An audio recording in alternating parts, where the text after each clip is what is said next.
ఒక అందమైన దక్షిణ రాజ్యం ఉండేది. అక్కడ ప్రజలు శాంతిగా ఆనందంగా జీవించేవారు. రాజుకి 3 కుమార్తెలు. అందరిలో రెండో రాజకుమార్తె చాలా నిశ్శబ్దం, చాలా మృదువైన మనసు. అక్కచెల్లెళ్ళు బయట ప్రపంచం చూసినా ఆమె మాత్రం రాజభవన గోడల మధ్య పెరిగింది. ఒక సంవత్సరం ఆ రాజ్యాన్ని తీవ్రమైన కరువు చుట్టుముట్టింది. పొలాల్లో పంటలు పండలేదు, ధనం తగ్గిపోయింది. రాజకుటుంబం కూడా కష్టాల్లో పడింది. ఇలాంటప్పుడు ఎప్పుడూ బయటికి రాని ఆ మృదువైన రాజకుమార్తె కుటుంబం కోసం ధైర్యంగా ముందుకొచ్చింది. ఇంటికి అండగా నిలవాలి అని నిర్ణయించుకుంది.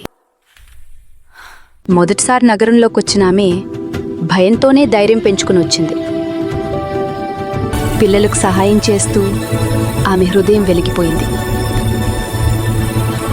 తన ఉద్యోగ బాధ్యతలను నిజాయితీగా చేస్తూ ఆమె తనను తాను నాయకురాలిగా మార్చుకుంది.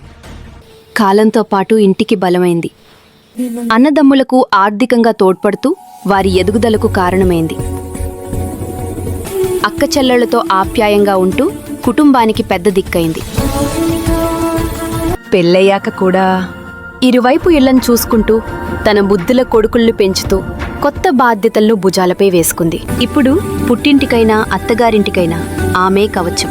మృదువైన అమ్మాయి కాలం ఆమెను యోధురాలిగా మార్చింది. ఇంట్రోవర్ట్గా పుట్టిందేమో కానీ యోధురాలిగా మారింది. మీ జీవితంలో కూడా ఇలాంటి యోధిని ఉంటే లైక్ చేసి షేర్ చేయండి.